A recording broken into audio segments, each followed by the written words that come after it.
مولاي صل وسلم دائما أبدا على حبيبك خير الخلق كلهم مولاي صل وسلم دائما أبدا على حبيبك خير الخلق كلهم. Assalamualaikum warahmatullahi ta'ala wabarakatuh. Waalaikumsalam. Alhamdulillahi rabbil alamin. Wassalatu wassalamu ala ashrafil anbiya'i wal mursalin. Wa ala alihi wa sahbihi ajma'in. Allahumma akhrijna min zulumatil wahmi. Wa akrimna bi nuril fahmi. Waftah alaina bi ma'arifatil ilmi. Wa nuru qulubina kama nawata samsa wa kamar. Wa sahili ababa fatlika ya arhamar rahimin.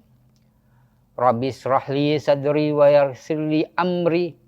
Wahlul 'uqdatan min lisani yafqahu qawli.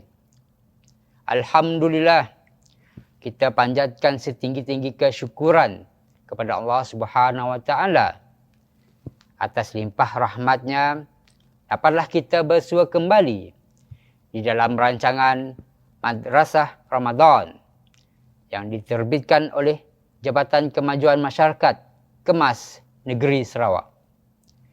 Semoga para penonton sekalian berada dalam kesejukan rahmat Allah Subhanahu wa taala selalu hendaknya. Muslimin, muslimat sidang penonton yang dirahmati Allah. Pada episod kali ini kita akan berkongsi berkenaan memperbanyakkan kebajikan di bulan Ramadan. Berkata mu'alif Imam Al-Haddad di dalam kitabnya Nasihat Agama dan Wasiat Iman, perbanyakkanlah amal ibadat dan perbuatan baik di bulan Ramadan sekadar kemampuanmu. Kerana kelebihan bulan itu dan kerana semua ganjaran Tuhan pada bulan itu adalah digandakan. Di samping pahalanya yang banyak dan kemudahan, terdorongnya seseorang untuk melakukan segala yang baik. Tentang ganjaran yang berganda-ganda, terdapat suatu riwayat yang mengatakan bahawa suatu sembahyang sunat pada bulan Ramadan dikira pahalanya seperti pahala sembahyang fardu. Sedangkan pahala sembahyang fardu pula digandakan pahalanya sama seperti pahala 70 sembahyang pada selain bulan Ramadan. Alangkah bodohnya orang yang mensia-siakan peluang memperoleh keuntungan ini serta bermalas untuk memburu perniagaan yang tidak akan merugikan itu. Adapun tentang kemudahan, terdorongnya seseorang untuk mengerjakan kebajikan pada bulan Ramadan kerana nafsu yang amarah, bisu, yang iaitu yang sering menyeret kepada kejahatan. Pada ketika itu sedang terpenjara disebabkan lapar dan dahaga, manakala syaitan yang menggoda dan menghalang dari perbuatan baik sedang terbelenggu, tidak dapat mengacau dan mengajak untuk berbuat jahat. Lantaran itu tidak ada halangan lagi bagi seseorang untuk berbuat baik dan tidak ada alasan untuk tidak beramal kecuali jika diri orang itu telah terbelit oleh kelakuan yang jahat serta dikuasai oleh sikap yang mengecewakan. Mudah-mudahan kita dilindungi oleh Allah Subhanahu Wa Taala dari sifat-sifat ini. Orang yang seumpama itu padanya bulan Ramadan atau bulan selainnya sama belaka. Sebab dia sedang lena dan lupa kepada Allah Subhanahu Wa Taala. Malah ada kalanya dia lebih lalai dan lupa akan Tuhannya pada bulan Ramadan, khususnya dari bulan-bulan yang lain.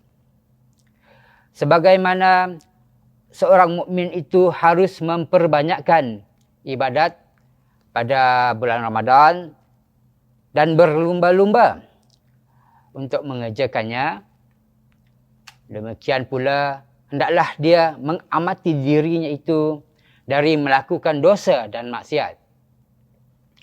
Seharusnya dia meletakkan dirinya sejauh yang boleh daripada perkara-perkara yang dilarang oleh agama.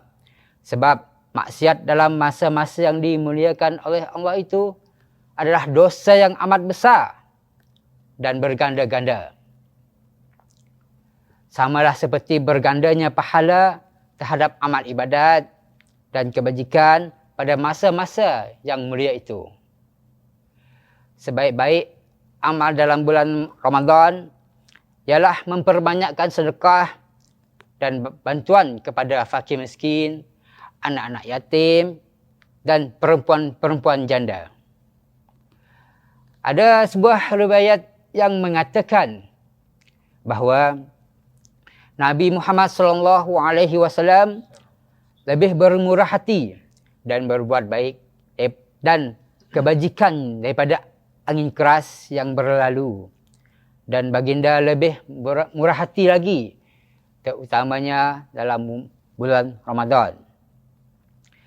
Sesudah itu, hendaklah memperbanyakkan membaca Al-Quran dan memahami makna-maknanya, memperbanyakkan iktikaf di masjid, terutama sekali pada 10 hari terakhir dari bulan Ramadan, kerana Nabi Muhammad SAW selalu beriktikaf pada masa itu. Kemudian dari itu, hendaklah diketahui bahawa bulan Ramadan itu adalah suatu bulan yang diberkati di atas kaum muslimin. Pada 17 hari bulan dari bulan ini telah berlakunya peperangan Badar, iaitu hari penentu antara hak dan batil, di mana kedua-dua belah pihak muslimin dan musyrikin bertempur. Pada bulan Ramadan ini juga telah berlakunya penaklukan ke atas negeri-negeri Mekah Al-Musyarrafah, di mana sesudah itu semua penduduk Mekah telah berbondong-bondong memeluk Islam. Pada bulan ini juga terdapat malam Lailatul Qadr, iaitu suatu malam yang lebih utama daripada 1000 bulan.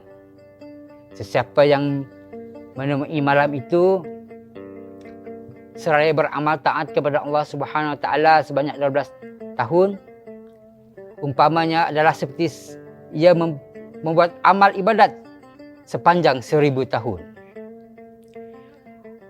Adalah sesuatu yang lebih besar dari yang demikian itu, ataupun yang lebih kedudukannya di samping itu juga betapa banyaknya berkat dan kebajikan di dalam bulan Ramadan.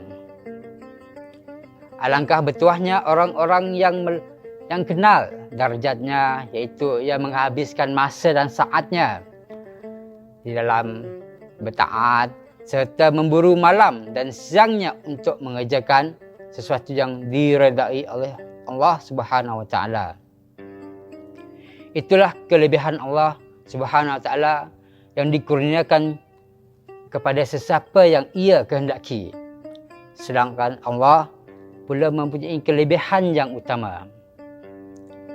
Muslimin, muslimat, sedang penonton yang dirahmati Allah, mudah-mudahan hari demi hari di dalam bulan yang suci ini, yang mulia ini, sama-sama kita dapat meningkatkan ketakwaan kita kepada Allah Subhanahu Wa Taala, dan akhirnya kelak kita tergolong bersama golongan orang yang berjaya dan bahagia. Mohon maaf atas segala kekurangan, sehingga berjumpa lagi di episod yang akan datang. Aku qauli hadza wa astaghfirullah li wa lakum. Assalamualaikum warahmatullahi taala wabarakatuh.